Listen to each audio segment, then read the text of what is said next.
Hi everyone, welcome to the Witching Week. Today is episode number 47, and aside from getting smoked out by this dupe here, we're going to be talking about celebrating pagan festivals with children, how that should be approached. We're going to be looking at Lughnasadh and then the Sabbats ahead, and we're going to be talking about some interesting things like, are we living in a simulation? So grab a cup of tea, get comfortable, and we'll get on with it.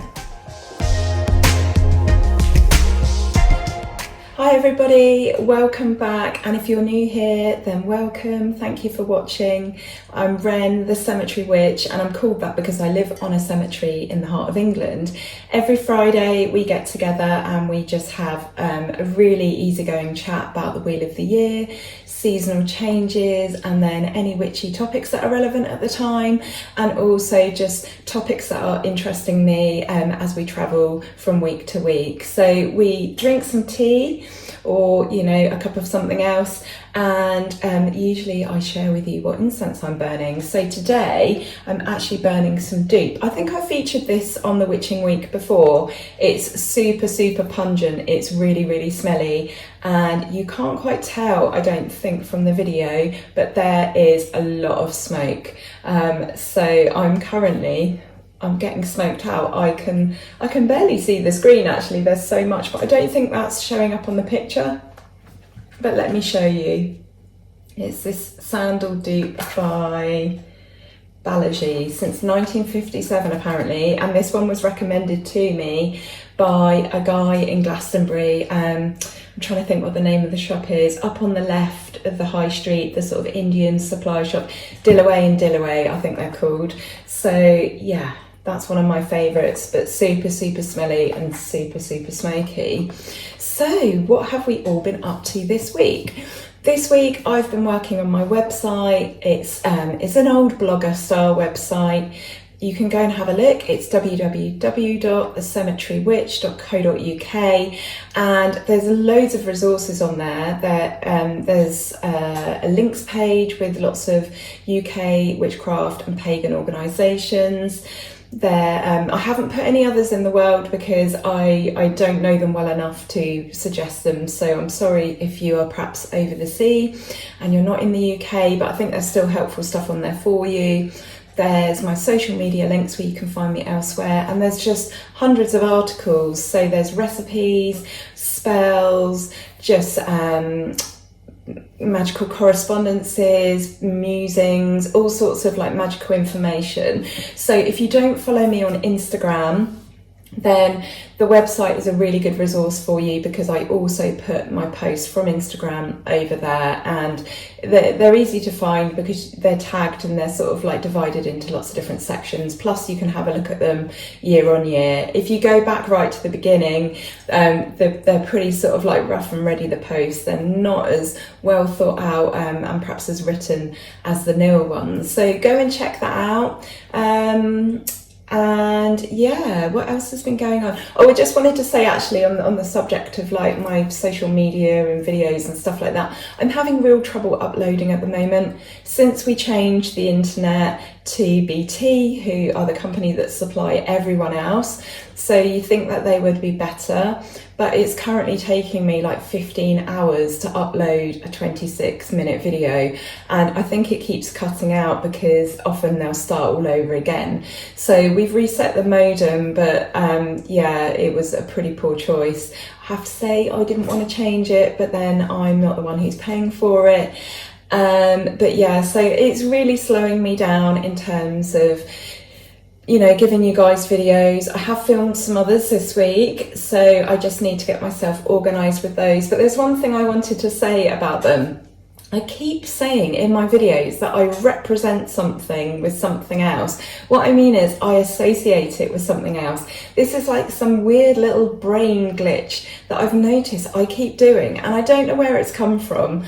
It's obviously as a result of me having like cognitive difficulties, because I don't know why I would use this language. It's completely wrong, but I keep doing it, and it's the one thing I've noticed. So please ignore that when I say that. I am not stupid. I just look like I am. No, yeah, it's really, really frustrating. But anyway, there's just some technical information for you there, and that's why the Witching Week has just occasionally not aired on a Friday at 4 like I intend it to. If I get like 12 hours into an upload and then it starts all over again, sometimes I just simply run out of hours in the day. So fingers crossed for this week, fingers crossed that this one reaches you when it should. And yeah, it's a bit of a pain to have to cut them in two because it just looks sloppy really in my mind, but I have had to do that where possible. So on the slightly longer ones, I'm going to try and make this video slightly shorter so that we're not having those issues and there's more chance of it fully uploading. But it's really frustrating to have to split it into two. It just looks messy, but it is what it is. We'll just work with what we've got. So, right, so we've just had Lughnasadh, and I've been thinking about Ostara, and I've been thinking about when we had, 3 Sabbats ahead would be Lughnasadh, and now we're there, and that time has gone really, really quickly. It's really, really strange. And then 3 Sabbats from now is going to be Yule, and I just find that when you are marking the year like every 6 to 8 weeks, it just goes really, really quickly, doesn't it? It feels really strange at the moment. I've been saying it all year, but I feel like there's a really, really strange energy in the air. The world feels weird, it feels strange, and I don't know, there's a kind of heaviness, things are slightly dark, I feel. I don't know if that's just the news, I don't know, maybe whether I need to tune out a little bit. I don't spend a lot of time looking at the news, but I don't know if it's because this year I've met many personal challenges in the background, and I was so convinced that this year was going to be absolutely brilliant, and it hasn't been bad, but it has been a struggle, and yeah, things are just moving really, really quickly, which is really strange. So next Sabbath is the autumn equinox, known by some modern pagans as Marbon. We've covered that before, whether it should or shouldn't be called Marbon, and I will cover that again as we get closer. And of course, when we get to the equinox, meaning equal light, we're going to equal night. We're going to have equal night and day, so the hours of darkness and light are going to be the same. And then obviously once we move past the equinox, we're going to accrue more hours of darkness than of light. So things are really changing now. We have moved into the darker part of the year, and yeah, how do we all feel about this? This seems to be like a really mixed bag time, really marmitey. People either seem to like really love it or they don't like it. And I think for many of us, like you guys won't be surprised when I say that personally, I'm finding it difficult because it's not the darkness that bothers me. It's the lack of sun and warmth means cold and damp. And I only started this last year, and you guys sort of held my hand and kept me company as we've moved through the first winter here, where we couldn't properly afford to heat our home. With metre thick stone walls, as you can imagine, it was very damp, very, very cold, and I'm really, really nervous this year about doing that again. I am, as you know, I've sort of tried to keep it on the down low a little bit, but I'm dealing with some sort of serious health issues at the moment. Still looking for an answer, waiting to see a haematologist, but it explains why I caught every bug and cough and cold going over last autumn and winter, which you guys were with me. You'll probably remember me being ill a lot. And so knowing that I've got no immune system, I'm in neutropenia, as they call it, knowing that I could pick up every bug going again, and I'm going to be doing that through the cold again, is really, really worrying me. I thought we'd have a bit more of a respite in the middle. I thought it was going to be warmer, and I thought I'd be able to enjoy the summer a lot more, but I'm not feeling well at all, and so I'm quite nervous. I'm quite nervous about this winter, but it will be okay. It will be okay. And we had a lovely, lovely Lughnasadh celebration with our moot. We went to a local campsite, and the kids had so much fun. There were chickens, there was live music in the evening at the campsite. Our friends were camping there. We just went along for the day, and it has sort of morphed from my friends family camping trip into a few of us going last year for a few hours to have sort of a bit of a picnic, and this year it kind of became an event. So really looking forward to doing that annually. I was talking with my friend who runs the meet this morning, and we think it would be a really good idea to have some Lughnasadh games, some Lammas games. So really looking forward to that. Lots of feasting, lots of toasting, lots of merrymaking. Let me know what you got up to. Did you stick to the plans that maybe you had? Maybe you went and did something completely spontaneous that you weren't planning on doing. Maybe you made a fabulous discovery somewhere, maybe like a stone circle or something you've never been to. What sort of activities did you do? Let me know down in the comments. And it takes me on to my first proper subject of today, really, which is celebrating with children. So what I'd like to know is, do you involve your children, if you have them, in pagan activities? Whether you have children or not, do you think they should be involved in pagan activities? Me personally, as someone who's been doing this a long time, and I have a daughter who's nearly 16, and then two stepdaughters, or bonus daughters as I call them, who are 12 and nearly 15, they have always been included in things. So when I was a single parent, many years back, 14 years back, my 1-year-old daughter, up until the time that she went to school, really, because we were much freer then, she was involved in everything. So lots of sunrises that I've done at Stonehenge or Avebury, or Samhain parties, stuff like that. She came to absolutely everything. It's really important that I say here, though, that nothing was rammed down her throat. Nothing was ever presented to her as this is the way. So although that I personally believe that, the old ways are the way, I also accept that that might not be the same for everyone, and that we are all coexisting on the planet together, and that alongside me walk Hindus, Muslims, Buddhists, people of all faiths and denominations, Christians. And it was really important to me to not bring her up with paganism is the way, the only way, witchcraft, because I think that's just as bad as ramming any other religion or tradition or, series of beliefs down a child's throat.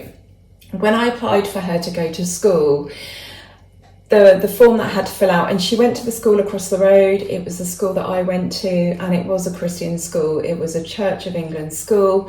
They were very clear about that. And on the form, there was a section that said child's religion. If you think that you apply for school at the age of, I'm not sure exactly how old it is. Is it 4 that you start applying, or 3.5? No, I think it's 4. And I just thought that was ridiculous. Like, no child at age 4 has a religion. I'm sorry, but they don't. That's my belief.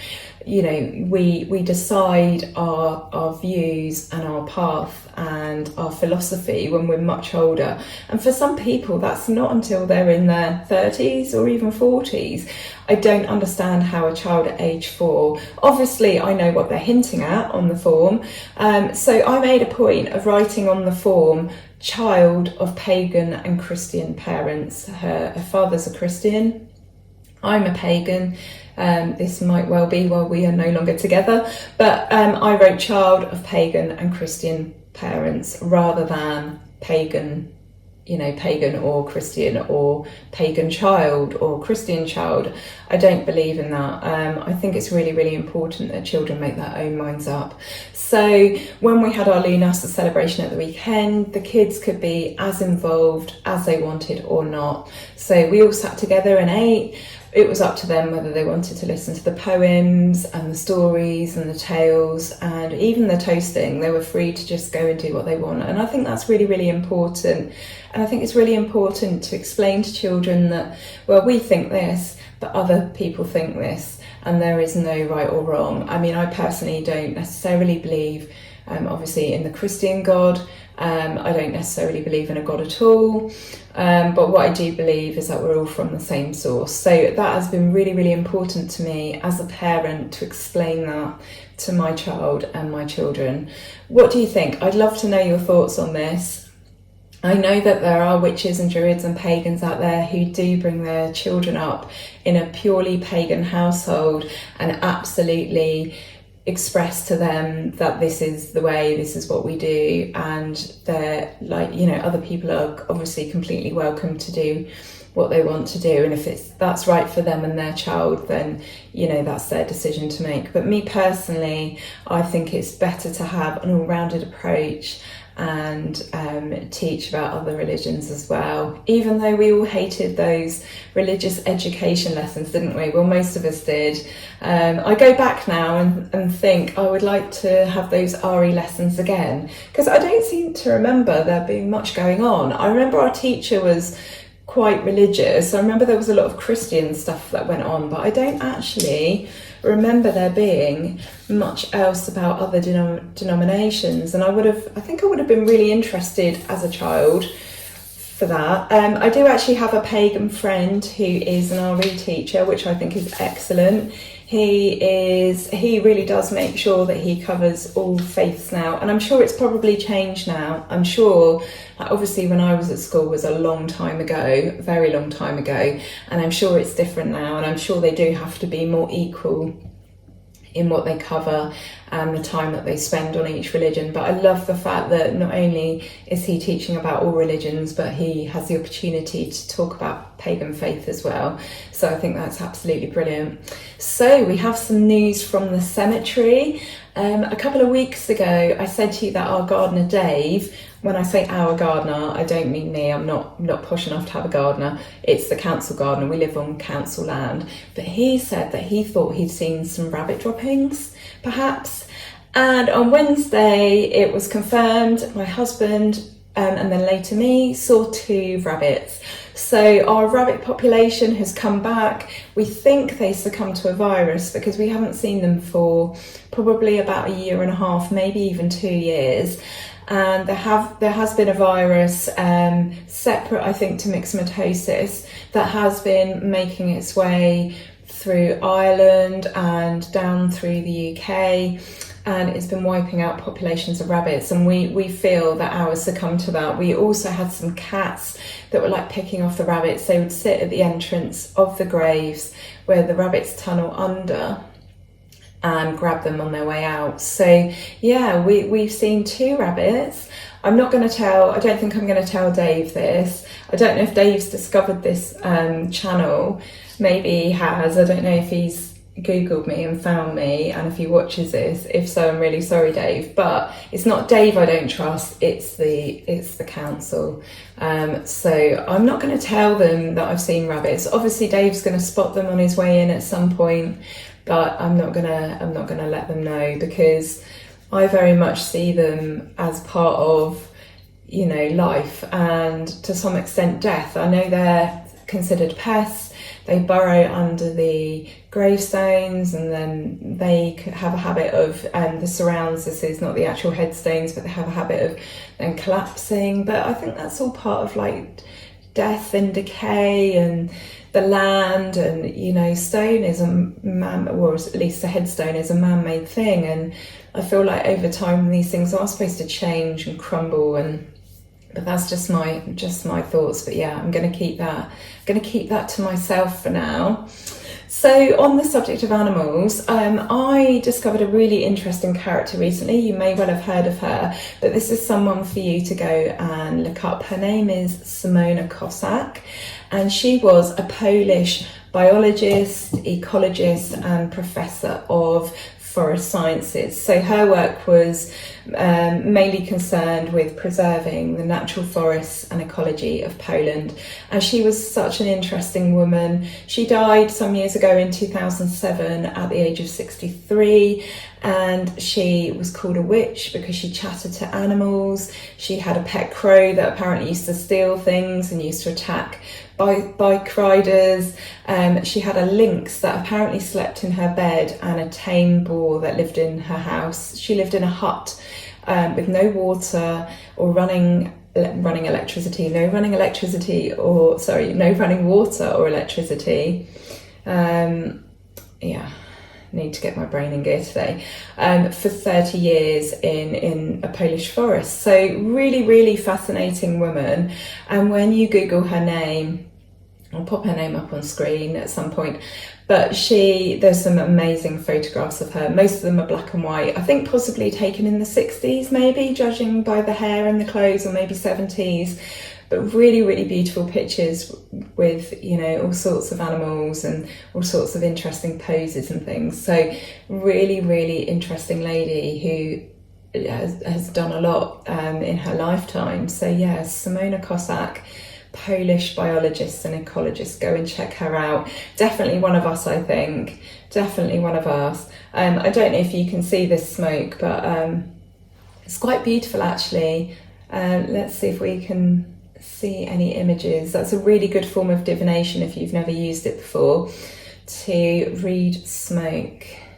It's actually forming sort of the same pattern really, but it's very, very pretty. But I can feel myself inhaling lungfuls of this. I probably shouldn't be sitting quite so close, but there we are, there we have it. So the other interesting thing I wanted to talk to you about, and I warn you, this is pretty far out. Just because I'm talking about this subject doesn't mean I'm bought on it at all. I just love exploring these sorts of interesting subjects. But living in a simulation hypothesis. Have you read about this at all? Have you spent much time thinking about this? I have been thinking about this a lot recently. So simulation hypothesis is the idea that all existence is a simulated reality. So that could be a computer simulation, or that could be like that we are literally like a brain in a jar. And this simulated reality could include people with conscious minds that are aware that they might be living in a simulated reality. So people like myself, for example, who are talking about this, thinking about this, pondering about this. And there is one example that I'd really, really love to share with you, where I'm just like, surely, like, this is such a fucked up part of my life that surely this is a simulation. Now, I'm not saying that as, you know, concrete. I'm not saying that that's what I believe, but there is one situation in my life where it is just so messed up and you literally couldn't make it up, that I'm like, do you know what? Someone's got to be playing with me. Someone's got to be toying with me, because this is just ridiculous. But the sad thing is, it involves another person, and I can't share this because if that person, who I hope doesn't ever get to watch these videos, but if they watch these videos, then obviously that's not very good. But I wish I could just share this one fact that just makes my life just a bit crazy, but I can't, unfortunately. But there have been other examples, and I have really struggled to think of what they are. But occasionally I've said to my husband, like, this is so messed up. Like, this is what makes me think sometimes that we are. So what do you think? Is this a computer simulation? Are you, or am I just a brain sat in a jar with some wires going into it, and all this that we can see and we're experiencing is just literally all in like a head in a brain? What do you think? It is a pretty far out idea. That said, some people are pretty firm on the idea, they're pretty sold. So Elon Musk, for example, I mean, that's a whole other topic in itself, isn't it? Like Elon Musk. I've really struggled to work out, is he, like, let's make this really basic, but is he a goodie or a baddie? You know, I can't work it out. Sometimes some of his ideas and some of the projects he's worked on, I think, have been really sort of helpful and really forward thinking. I think he's done a lot of work in terms of like implants and stuff to restore movement to people that got certain sort of neurological conditions and stuff like that. When I read about stuff like that, I think that, you know, he's a good guy, but then there's stuff about him that makes me like not so sure. And also, I mean, he's the wealthiest person on the planet. He, as of July, so last month, he was worth $239 billion. And if he is so sure that we're living in a simulation, you think, well, okay then, Elon, why don't you, instead of like you're going with the flow and just being the wealthiest person on the planet. Why don't you do something out of the ordinary to challenge that and just, I don't know, share that wealth around maybe? Like maybe help out some people that are like living on the street. I don't know, but maybe that's just terribly naive of me. But I wanted to read out something that he said on the Joe Rogan podcast. I don't know if you've checked out the Joe Rogan podcast. There's lots of interesting topics that they discuss on there. It's well worth a watch. And I just want to say that the current form of this hypothesis by Nick Bostrom, apparently it very much resembles ideas that have been present throughout history. So this idea of living in a simulation, obviously not a computer simulation because they didn't have computers in ancient China, but these sorts of ideas, these sorts of philosophies and hypotheses have gone back a very long way. So ancient China, the Indian philosophy of Maya, the Aztecs, they had the idea that perhaps the world was in fact a painting or a book. So there have been similar ideas that have gone through the ages with us. So Elon Musk said on the Joe Rogan podcast, he said, if you assume any rate of improvement at all, games will eventually be indistinguishable from reality, before concluding that it's most likely we're in a simulation. Musk has also speculated that the odds of us living in a simulated reality or computer made by others is about a 99.9% chance at various other press conferences and events, and stated in a 2016 interview that he believes there's a 1 in a billion chance we're in base reality. So I thought that was absolutely fascinating. I'd really, really love to know what you think. Obviously, it's impossible to say, isn't it? It's impossible to say. I'm not necessarily sold on the idea, but there, especially recently, has just been more and more crazy stuff where I'm just like, someone's completely taking the mickey out of me. This has got to be a simulation, and I suppose it's just become quite a helpful sort of coping mechanism, really. But anyway, enough of my nattering. We are on about 27 minutes now, so it's time for me to do some cards for you all. Let's have a look at the energy for the coming week and some of the decisions and actions that we could take or be faced with. So let me know in the comments how you're all doing, what you've been up to. I would love to hear. Okay, so excellent timing. The strewing has just started up and I suspect it's going to get closer to the house in a minute. So we'll have to do this part fairly quickly, but we have got the 4 of Cups, we have got the Hermit, we have got the 6 of Cups, and we have got the 3 of Pentacles. So for some reason or other, and remember this might not resonate with all of you, if it resonates with you then it's a message for you.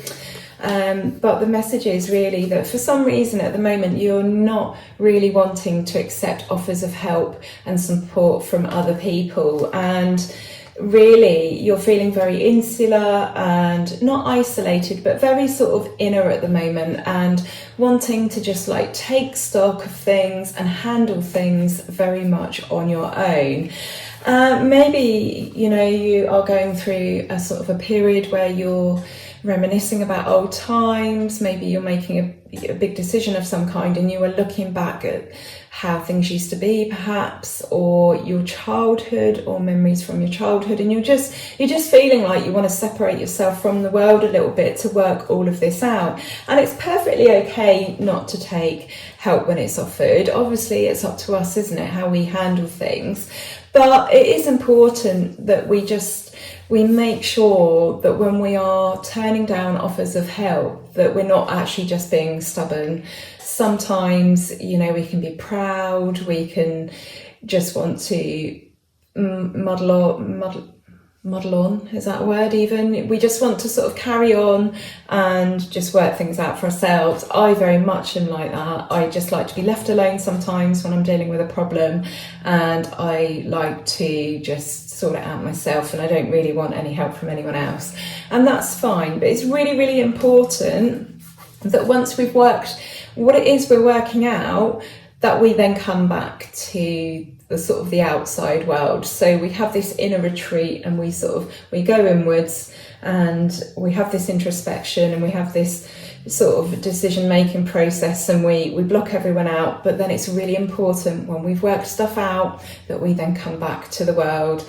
And it's really important to remember that we are not, no man is an island. We're not completely, we need help. We need help from others. We need to collaborate with others sometimes. So it might be that you are trying to work something out by yourself, but it might be that you need to put this into practice with other people. The Three of Pentacles is all about collaboration, and it's about combining skills, because you could be the best architect in the world, you could design this amazing cathedral, but you need the help of the stonemason and the builder to actually put the idea of the cathedral into manifestation and to actually build it. So it's really, really important. Take that time out, work it all out, look back to the past, reminisce, think back to, you know, maybe childhood, whatever this is that you're dealing with, work it all out, be on your own, retreat, but then remember to come back and then to put whatever plan it is that you've got, or whatever it is that you need to sort out, into action, and enlist the help of other people finally, and work together. It's going to take some teamwork perhaps, and that is absolutely fine to do that. So with that in mind, I'm really sorry I was a bit put off then by the strumming, because I can hear it just like getting louder and louder as I see him get closer and closer to the window, and it's really quite off-putting. So, but we're done. We've got it done before it gets, until he's like right by the window. Because when you look out of our windows here on the cemetery, we've got a small area for a car, but then you're straight onto the grass. So when I'm at the window, like washing up, or we're stood at the patio doors, the nearest gravestones are like maybe 5 meters away, 10 meters away from the door and from the window. So he gets really, really close, because he's got string all the way around the headstones, and then he'll get on the mower and cut the grass in between. So when he is close to the house, he's very close, so it gets very, very loud. And we've only got single pane glass, so as you can imagine, which is why it gets so cold in here. We do have a second layer of glass, but it's not quite the same as having like proper double glazing. So it's very noisy, it gets very cold, and it gets very damp. So anyway, enough of my whittling on about the cemetery. I'm wishing you a lovely, lovely week. You have got, let's think about this. You've got about 6 weeks now until the autumn equinox. So you've got about 6 weeks to get planning. Maybe you're going to plan like all your Sabbats like a year ahead if you're new to this, and then celebrate them next year. We've spoken about that in some other videos. Or maybe you're trying to plan each one ahead and then celebrate it when it arrives. But you've got about 6 weeks. So next week, I think we will talk about some correspondences related to the autumn equinox. Hopefully that will help you. We'll talk about some of the themes of that.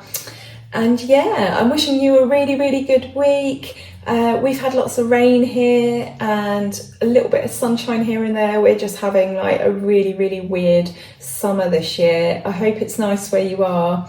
I hope you're managing to get out and enjoy it. And yeah, I will speak to you soon. So I'm sending lots of love for now. Bye, see you next week.